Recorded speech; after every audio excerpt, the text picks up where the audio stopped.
We're the Hidradenitis Suppurativas. If you've got HS, you'll want to meet us. It's not your fault, put the shame to a halt. HS divas know how to have a ball. The Hidradenitis Suppurativas. Put the shame to a halt, cause it's not your fault.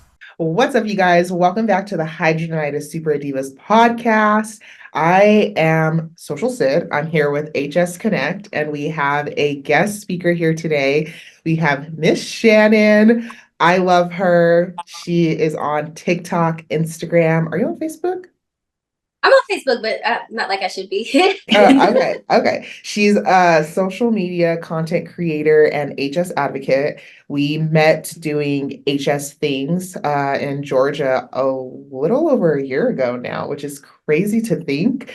But she impacted my journey in such an amazing way. I was saying this on another episode, the importance of the spark you feel when you finally meet another person who has HS and you guys just could swap those stories. And I was like, we were up till like 1:30 talking in a hotel room, complete strangers, like literally had never met each other besides that day, that dinner.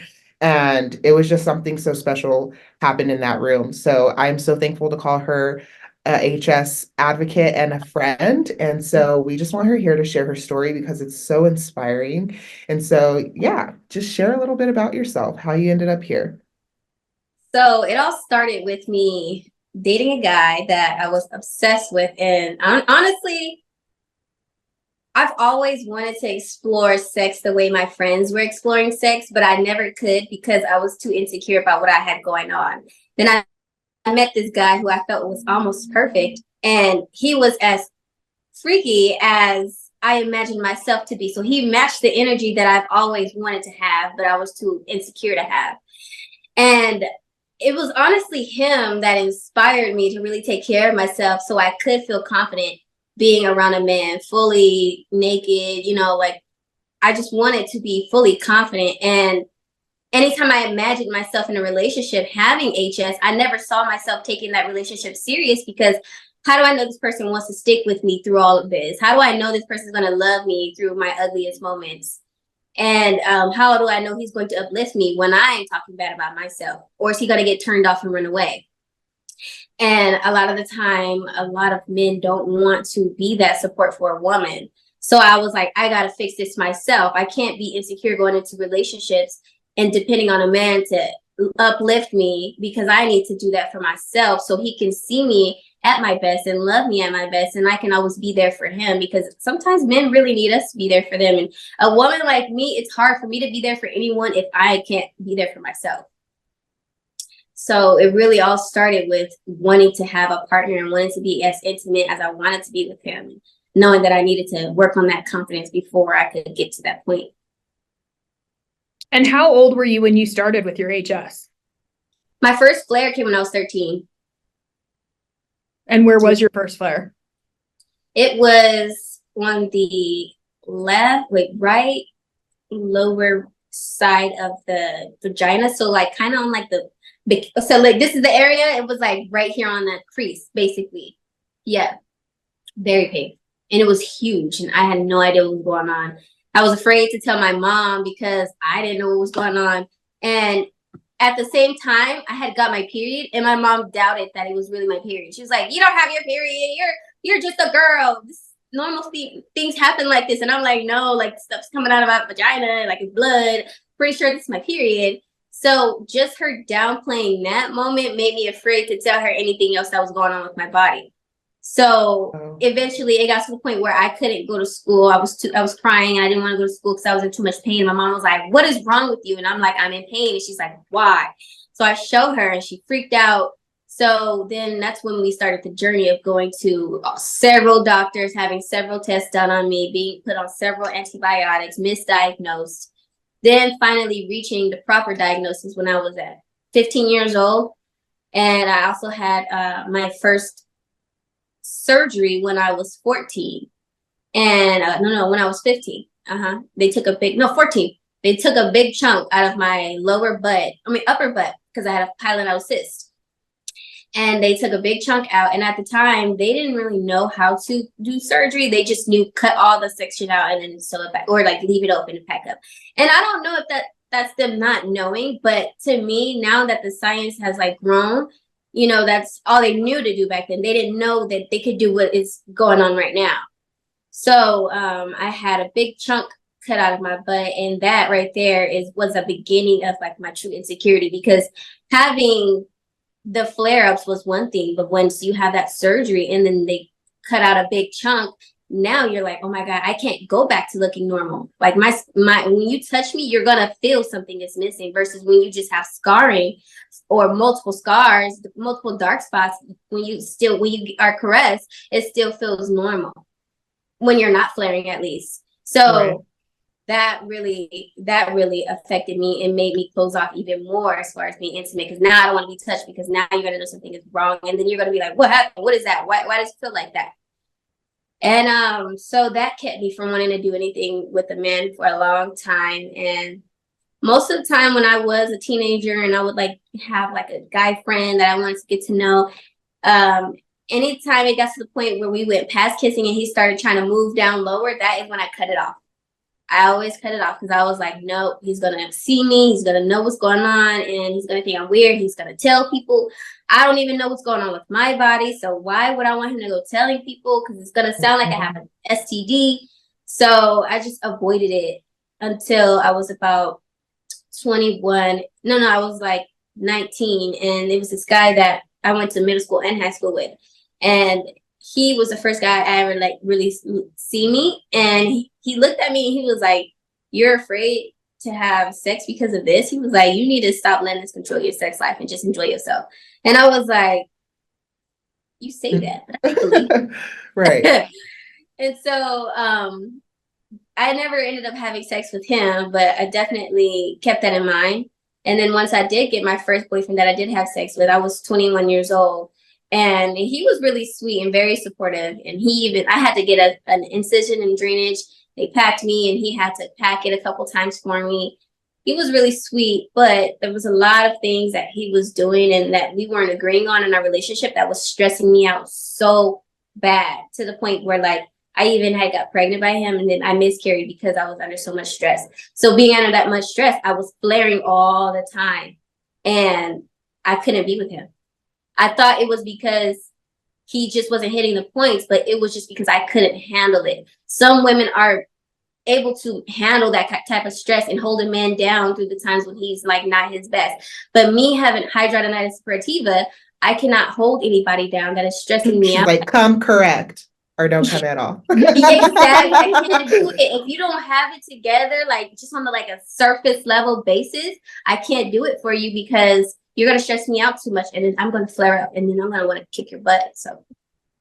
And can I just say how proud I am of you, just to even see the growth and the belief and the love that you give yourself since we even met last year, but just to even hear the background and the context of your story, to like the way you carry yourself now, you would have never even imagined that you felt that way about yourself. Like, I don't want anybody to touch me. Like the way she moves, y'all, she's so, I'm like, I just want to be I know. more up and caressed like Shannon. Like, look at what she's wearing. That's so cute. Even look what she has on right now. I mean, this is the thing she's literally wearing. I'm like, you look so cute. Where are you going today? But she just gives herself the permission to be like, I am that girl. Like, I am that girl. I will show up as her.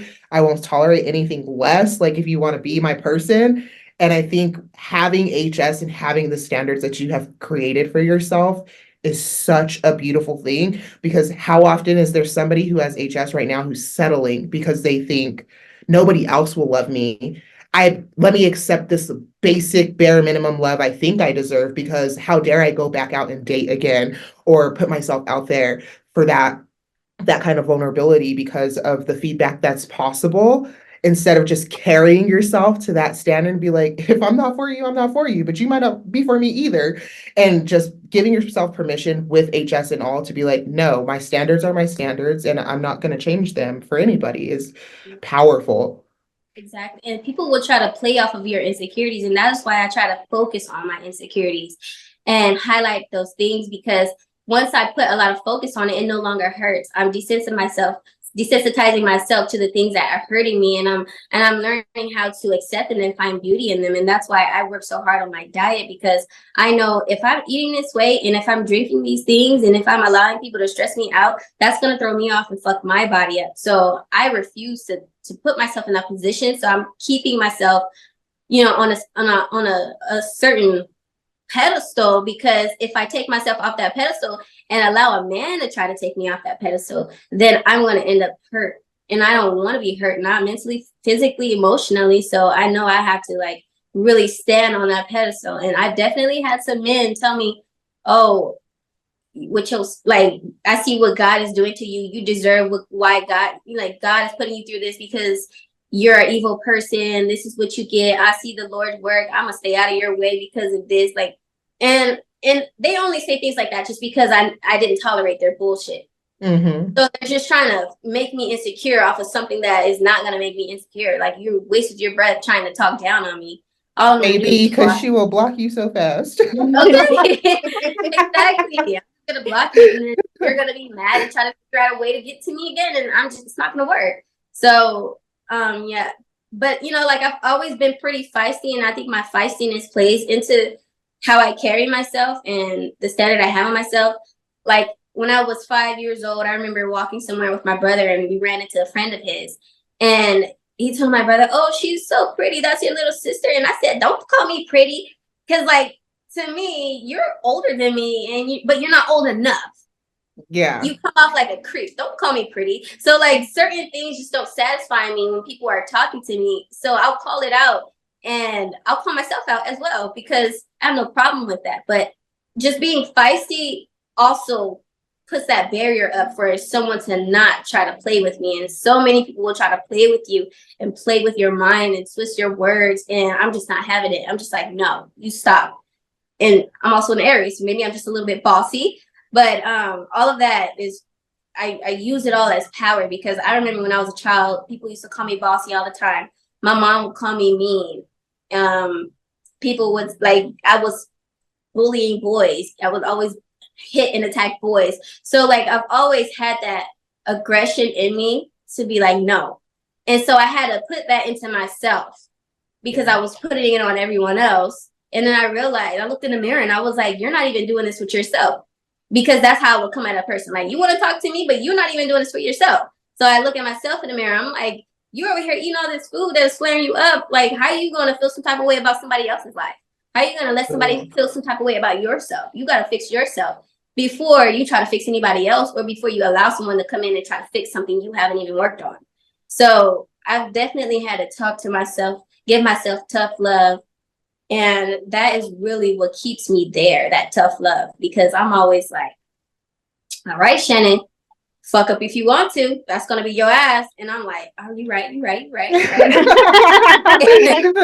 And she really is. So, has the conversations just so openly with us. Like, if you go to her TikTok, she'll literally be like, oh, I probably want I want some fries, but I'm gonna, what's something else that I can eat? She's very realistic. And that's why I was like, we have to have her on, because you're so realistic on your food journey in a way that still inspires other HS people to maybe one day be like, I could probably do this, instead of it being just so black and white. Like, food is your trigger, food is your HS problem. Like, she does it in a way of like just being real. Like, bro, it is hard to make that decision to be like, oh, well, do I want to potentially, give myself a flare by having this meal, or are you stronger than that, girl, today, and you could eat the salad? You know what I mean? And she's very transparent about the fact that sometimes you don't always want to eat it.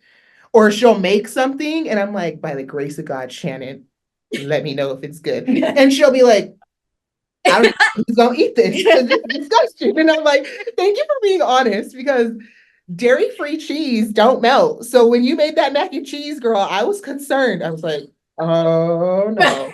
But she's so honest about the fact that like, everything healthy might not taste good right away. It might not taste good to you. You have to do, you have to find different ways and different things that work for you. It's not a black and white thing, especially having HS, just being like, oh, well, eat paleo, it's gonna go away. You know what I mean? Stay consistent. She's very just so raw with the journey of food. And that's why I'm like, if Shannon can do it, I could probably do it. So I just love you so much for that. Thank you. We can all do it. We can definitely all do it. It was definitely hard. The past 2 and 3 years in which I also had my locks, I was doing so many things that were harmful to myself. Like I was partying a lot, I was drinking a lot, I even played with cocaine. Like that's a very popular party drug out here. And I did not realize that every time I did a line of cocaine, I got flared. And cocaine also numbs you to a lot of things. So emotionally, I was so disconnected that I wasn't even realizing how much physical pain I was in. I was just existing. And I was partying and I was drinking and I was masking. And even when I would be having a flare coming on, I still found a way to go out and party. And that right there was so toxic. I was like, who am I? Like, you're doing all this to fit in with the Joneses and you're suffering when you go back home at night. And I was like, how can you take yourself serious? How can anybody take you serious when you're living a double life? I'm over here acting like Hannah Montana. Because in the outside world, people always say, oh my gosh, Hannah, you're so beautiful. I love your body. You take so great care of yourself. You always look good. You always have your shit together. But they don't know that I'm crying in the mirror at night, looking at myself, hating the skin that I am. Because I love how I look, but I don't feel comfortable in the skin that I am in because I'm in so much pain. And that was bothering me because I'm like, dang, why would God create me for so many people to be attracted to me and gravitate towards me, but I don't even feel that way about myself. And it was just because of the lack of discipline. I was not doing what God was telling me to do. I had been told a long time ago when I was 15 years old, when I went to an iridologist. An iridologist is someone who sees sickness through the iris. And he looked at my irises and he said, you're going to have several cysts coming from your body. The way you can prevent this from happening, you need to dedicate your life to a vegan diet. I learned that at 15 years old, but of course I was like, I'm going to eat my food. Like, what are you talking about? You're lying. How can you see that through my eyes? And didn't listen. But last year, when I finally decided to commit to being vegan, no more dairy, no more gluten, no more sugar, I saw the difference. And I remembered because I had forgot I even met that doctor and that he gave me that information. But then when I started living in that, I had a whole a moment where I remembered everything. I was like, oh shoot, this is what he was talking about. And now here I am. I fully committed to being vegan last year in June. And here I am today, still doing well, still haven't had a flare. And that goes to show, if it ain't broke, don't fix it. And that's why I refuse to put any of that stuff back into my body because I'm doing great. And I'll be damned if I try it out one day. Hey, I've gone this long. Let me test it out to see if my body will tolerate it. And then that moment I test it out, I have a flare 2 weeks later. I am going to be so mad at myself. I can be mad at anybody but myself. So I just, if it's working, I'm not going to steer away from it. I'm just going to stay where I am. It's about knowing your place. And I think I know my place so far. That's what's helping me.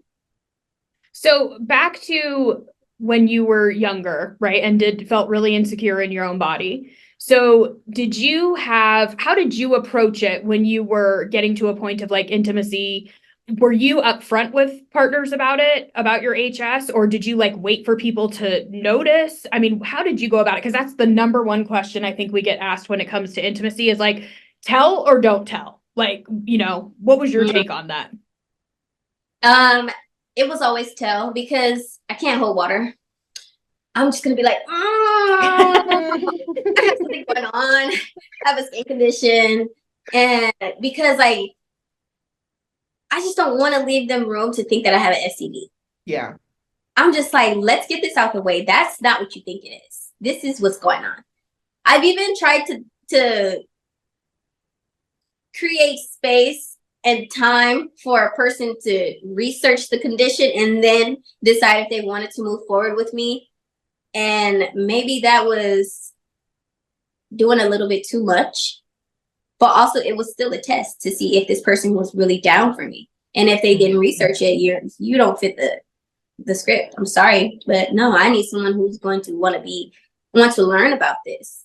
But then I've also had the guys that did do that and they came off as really creepy. So I had to like let them go. So Did you know about your HS? And you're Yeah. like, hold up. I know, P, I know. yeah. So yeah, but now, presently, when I started posting on TikTok, it started reaching people that knew me, and that just made the topic so much easier to talk about. So now, yeah, I definitely think it was more beneficial for me to tell and versus to let a person find out. There's been times when I was with someone and I didn't tell them, and I could tell that they felt something that was off, but they kept it moving, but they never wanted to stick around. Mhm. Yeah. And how did you go from like feeling insecure about your body to where you are now? Like, it's not an easy journey, right? I mean, it doesn't just flip like a switch where you go from having all of these insecurities that you've dealt with for a really long time to being self-confident the way that you are. So what did that journey look like for you? I've always been very confident in my body. It's just my skin. Like, I always knew never to compare the two. My figure is something that I love. My complexion, I love. But the things that happen to my skin, I don't. And that is what was making me insecure, because I couldn't physically feel good. And then I have all these things that I have to add to my skin, bandages, I'm oozing pus. That's making me feel insecure. It was my condition that was making me insecure and not my body. That makes sense. So I feel like your confidence is just naturally growing because you haven't had flares in months. You're doing the right things that feel good to you, your journey and your body. So I think it just when you start doing one thing every single day that like just makes you feel good about yourself, the next thing you know, you have like this routine that makes you feel good, empowers you, is giving you results. So at the end of the day, like it just radiates through you. Like, I'm that girl. And I think that's what she portrays so significantly, is like, you could tell that she just puts in that effort every day, to like, she doesn't give herself slack days, or Sunday's my cheat day. Just like she said, if she was to cheat on what is her meal plan and was to get a flare, she would be mad at herself. She wouldn't even be mad at the food. And it's just shows how everybody's relationship and thought process and perspective on it is different. Because for me, I'm mad at the food. Yeah. I'm mad at the food. I did not ask taking McDonald's responsibility to for put it all. all this processed shit in here. It tasted good. I didn't ask for none of this. I'm mad at America because why do we have all these chemicals in our food? You know what I mean? Like, I don't want to take accountability yet. So the fact that she has reached that level with herself is immaculate, because yeah, I'm not taking accountability for the chemicals in the food in America. But you know what the other interesting distinction is too?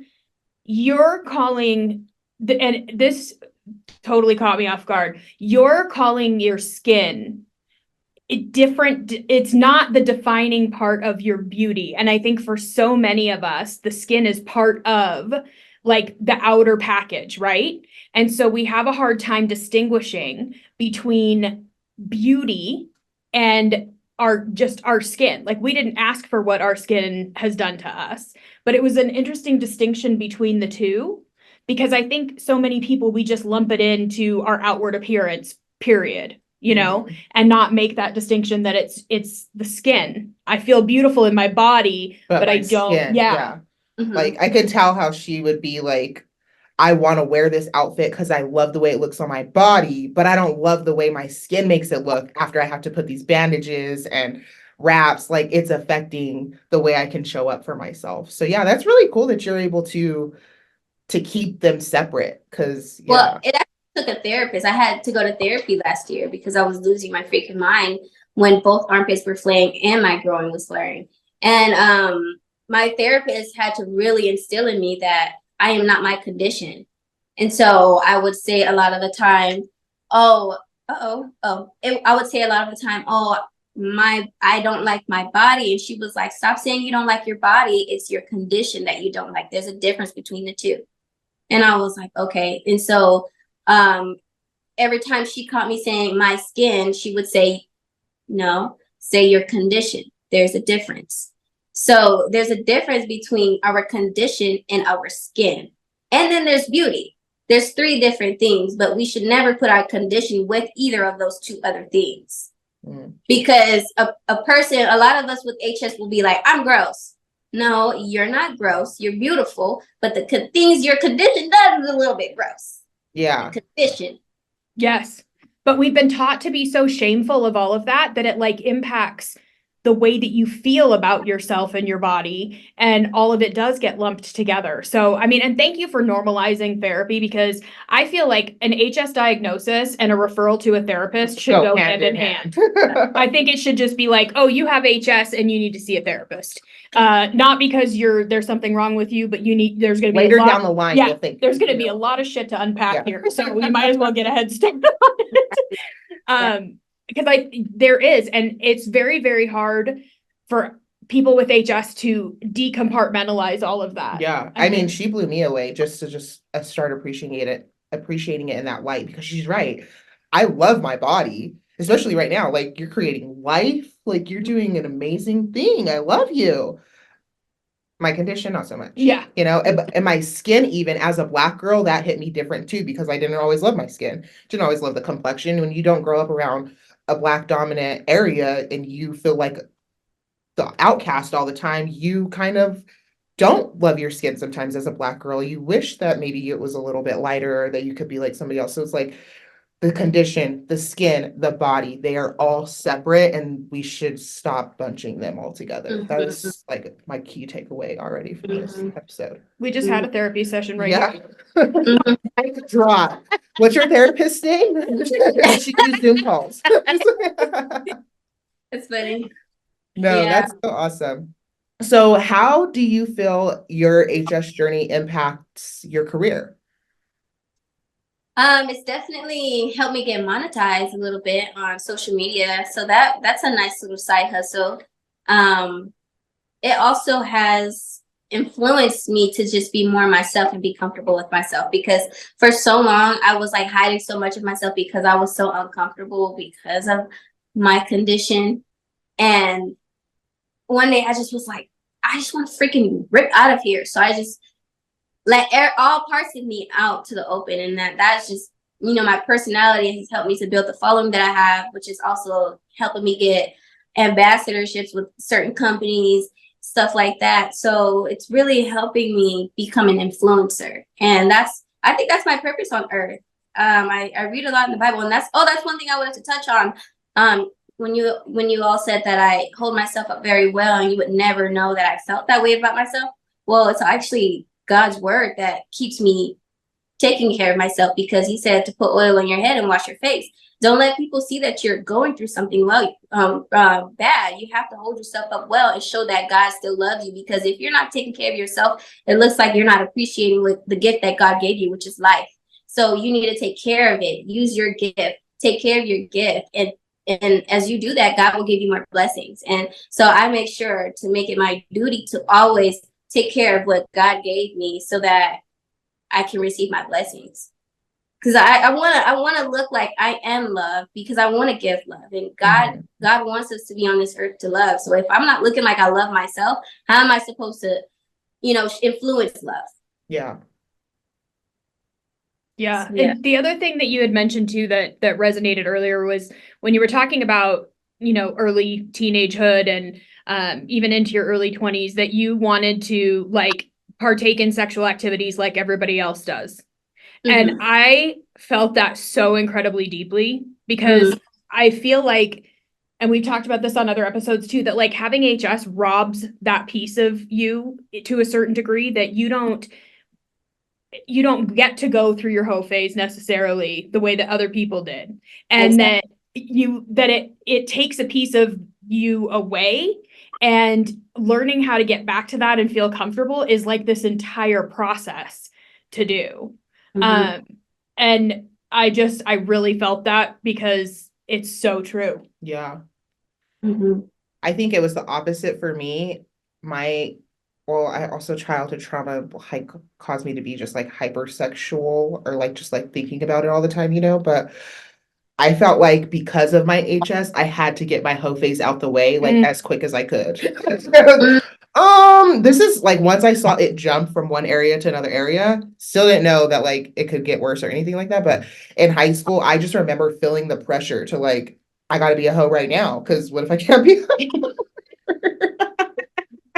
Man. resulting in pregnancy? So No. a lot of, but I mean, everybody's journey is different, but it's crazy to see how it impacts us all in a different way. Mhm. Yeah. Yeah, I definitely went through my little whole phase too, and it just was just so confusing because I wanted love, but I also wanted to have all the people that I wanted to have. It's not like I went too crazy. I think everybody's whole phase is subjective. Yeah. For me, If you're still in your hoe phase though, and you're listening to this might be your sign. Yeah, you may want to check out of the home. It's all love. We're just playing. yeah, like so I have my fun, but then that having all that fun made me realize like me and not loving my body, having a whole phase. I'm pretty sure a man can read on me like this woman does not respect herself. So why would I take her? Yes. So I constantly was dealing with men that did not take me serious. So that shit didn't serve me any purpose. If you have HS and you're going through a whole phase, like live your life, but like don't get hurt. Don't get hurt. Don't do too much, because you do get hurt. And it hurts more because then you're like, they ain't taking me serious because of the HS or because of this or because of that. But like just like you said, men can, just like a woman could read a frequency when a man is in the thick of their fuckboy days or a hoe phase, like you don't got time. Like maybe a little dinner, a little razzle dazzle, a little late night call, but like all the time, I don't have time for your games, you know what I mean? And so people can also just read off of that too when you're in the midst of yours. And then especially if it's just projecting, like I'm gonna just go out here and be in these streets and be with whoever will take me because I feel so less of myself to stand up for what I actually deserve, or think I deserve. So yes. Yeah. Therapy. It's real necessary. Therapy for sure. And so what does the future look like for you when it comes to HSing? I think she's dabbling into her advocacy era, which we were just talking about in a different episode. I think when we switch from influencer to advocacy, we stop just thinking about ourselves and we start thinking about the community as a whole. And it shifts our perspective and in the way we storytell or in the way we give advice and the products that we promote. And so I just wanted to know, like, is that something that you see yourself diving more into, going to like HS events or education wise, or are you more focused on just sharing your perspective of living with HS? At first I really wanted to go into it, and I still do, but I wanted to be full-time. I wanted to be full HS advocate. But I've learned that I'm more than that topic. So I want to do multiple things. I want to talk about dating. I just definitely I see myself more on a podcast that speaks heavily about HS and does still promote the products and shares my perspective. But as far as being like full-time HS advocate, I don't think I could, just because I know some people aren't really ready to change certain things to feel better. And that really affects me. It hurts my feelings. I'm like, I'm really trying to help you, but you're not taking yourself serious. And me, I'm a tough lover. So like, I will get an attitude. I will get upset. And I don't want to make people feel bad, but it's like, come on, what are you doing? Yeah. And I want to make people feel bad. So I'm just like, I can talk about it, share my perspective, and people who want to talk to me, I'm going to give you the real. If you get offended, that's okay. I love you at the end of the day, and I'm telling you the truth.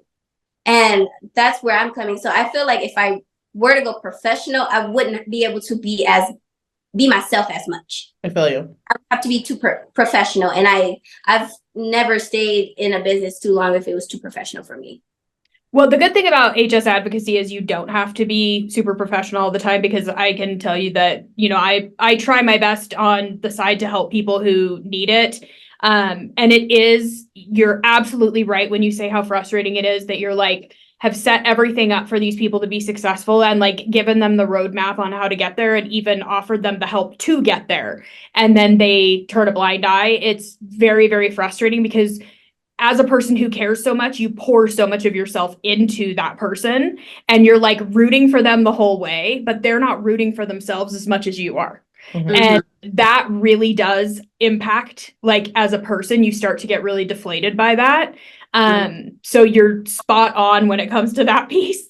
But it is nice because I feel the same way. Like I can give you all of the information, but I'm also not going to sugarcoat it. And I am going to tell you, like, this may not be the right thing for you right now because you're not in the space that you can appreciate it, or that it's not the right timing for you based on like everything else that you're seeing. And I think people do need that realism because there's so much smoke and mirrors that comes with HS and people don't know where to turn, that sometimes that tough love is so necessary. Yes, absolutely. Yeah. Because But I feel where you're coming from with, it's almost like we didn't talk about our HS for so long. Then we start talking about it. And then it is word vomit for a long time because it's like we have to get all of that out. And then when you start growing a platform about it, it feels like that's all that they care about is the HS content. So then when you want to dive in, like I am still a mother, I am like for you, you are still a hairstylist, you have these other attributes that make you an amazing woman. And it's okay if you want to talk about them too, but on the internet with the numbers, it can make you feel like, oh, well, this video didn't get as many views, so they must not care, or just different ways. So I can totally understand how you don't want it to take over your whole identity. And no matter which way you show up, cooking, hairstylist, the way you can sing and rap, and like you just have so much raw talent, and your content will resonate with whoever it needs to resonate with because it's just that good. And just the HS is just a plus. Because once you start rapping or making songs about something, and then people find out that you have HS too, like it's just an attribute to your character. It's not all that you are. So I can see how that can feel like I don't know which way to go, especially in the online world where you feel like everything has to be so niched down. Like, oh my God, HS doesn't care about me talking about this, and they don't care about my HS, but I'm all of these things, so. And I love that you share that all of that on your platform, because every time I see you, it's something different. So you're not always just standing there talking about HS. And I think that's also what helps you as an influencer and an advocate, because it's a part of who you are. It doesn't define you. And that is such an important thing. It's just a part of you. And so I really enjoy seeing all of the different things that you're doing and all of the different, attributes you have to offer. It's amazing. And it helps inspire other people too. Yeah. And that's what I really want to show people with HS. You are more than your condition. Like, stop hyper focusing on it. I know it hurts, but like, look at the world around you. Like, there's so much more beauty in this world. There's so much more beauty in you. And we all have gifts. And a lot of us are in too much pain or have been mistreated too much. So we have like this wall up where we can't even see and realize that we're more than what we've been through. And when you're not using your spiritual gifts, you're not really going to reach where you're supposed to go in life. You're not going to realize your purpose.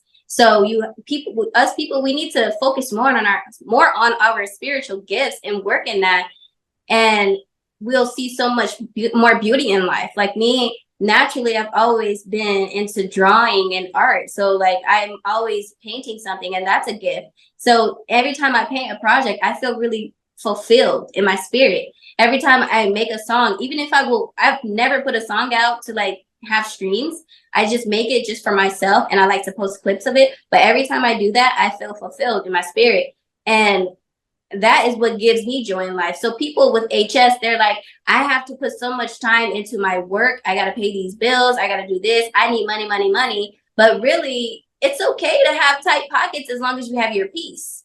And myself in, my pockets are extremely tight right now. And I really look at my situation. I look at everything that I have around me, and I'm so thankful because I'm okay. I can't go get my nails done right now. I can't go get my hair done professionally by someone else, but I know how to do it myself. So I do it myself. My nails are not really a big problem. But I'm so happy because I'm pain free. I have enough money to put some food in my fridge and cook some food. And I have all my things in here that give me fulfillment as far as art and creativity. So I'm at peace right now. And then people also like, I talk a lot about dating on my page, and I get a lot of men telling me, you're going to be single forever. Yeah, I don't mind. If I have to be single forever to keep my peace and stay in remission, I will do that, because I refuse to put myself in a relationship with a man that does not understand the things that he's doing is stressing me out, will cause me to flare. And right now, toxic culture is what's really popular. People love, Normalized. Oh my yeah, gosh, they it's so love to give a normalized. person a hard time. I can't live that life, honey. I have hidradenitis suppurativa. You're gonna fuck up my remission, and I'm gonna want to hurt you. So let me remove myself, and that's why I'm okay with having the bare minimum and finding beauty in it. And the bare minimum, tight pockets, being single, and having my art around me, and that is enough to keep me going, keep me happy, and keep me eating the right things that I'm supposed to do. And listen, because you're okay with them, God will provide abundantly more. Because Yes. you're okay with tight pockets and your peace and living by his word and seeing yourself the way he sees you, the blessings and the abundance of whatever it is you seek will come because you're content with the now, and later it will all come. And so I just pray that abundance fills your pockets and that the brand partnerships just flood your emails, and that you Yeah. continue. I mean, and I hope, Mr. The One will be sent and come correct, and don't mess nothing up, okay? Because you have her. Okay, because I'm Don't working mess on with her peace, because you'll be the first thing to go. All right. exactly.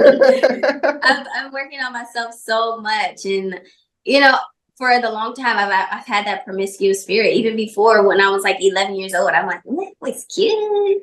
Like I definitely would have lost my virginity at a young age if I did not have HS. I probably would have like became a stripper, because I'm like, I was into fast money, and I knew I could use my looks to get what I wanted. So yeah, I probably would have been a stripper.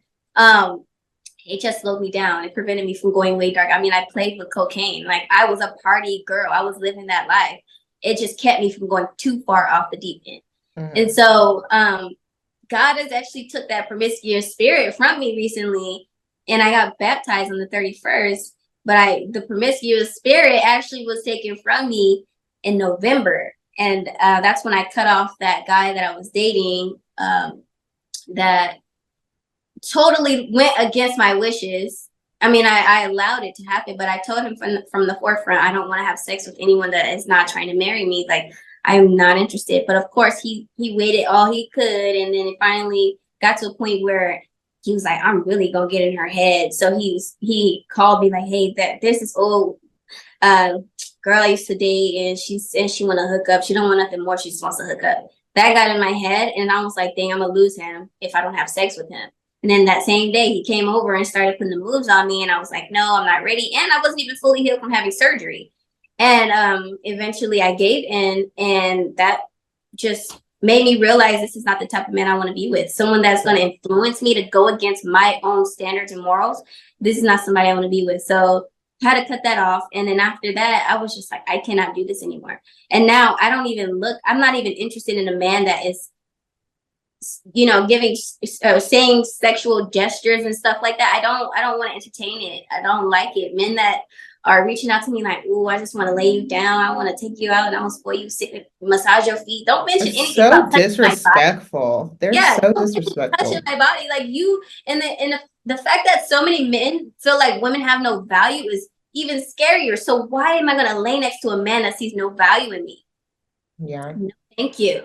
So I'm just so happy that God has took that promiscuous spirit from me, and now I see my worth.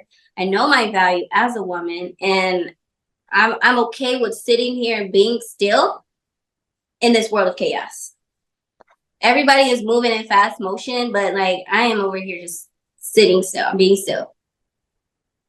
I just love that so much. And anytime somebody's talking about God, I just get the goosies, because he will do it. He will. And I mean, and even for things that seem so, why would I ask God to remove the promiscuous spirit in me? Like, people don't even think to ask God for certain things sometimes because well, why would he help me with that? But why wouldn't he? You know what I mean? He wants you to have peace. He wants you to be loved the way you deserve to be loved. He wants you to be successful, but we have to be willing to give up certain things and listen to him and follow him, and he will bless us along the way. And so anybody who's tight with God, that's why she my girl. Okay, okay. Thank you so much, Shannon, for hopping on here with us and just shedding light on your story. Like I said, it's so inspirational to me. And I just know that anytime HS warriors can inspire each other, we can inspire the masses. And so it's just so appreciative for you being here. And I'm sure this will be the first time of many because you're just going to continue to evolve and share new things with us. And so I am so thankful that you hopped on with us today. Yes, thank you so much for joining us. It's been such a pleasure. And we'll see you, I'm sure, at upcoming HS events because, you know, once you're in the community, now it's kind of like you can't escape. So, so I'm sure we'll see you at more and we'll have you back on the podcast again, I'm sure. So thank you guys for tuning into this episode of Hidradenitis Suppurativa. We will see you on the next one. Thank you. Bye. Thanks. Bye, guys.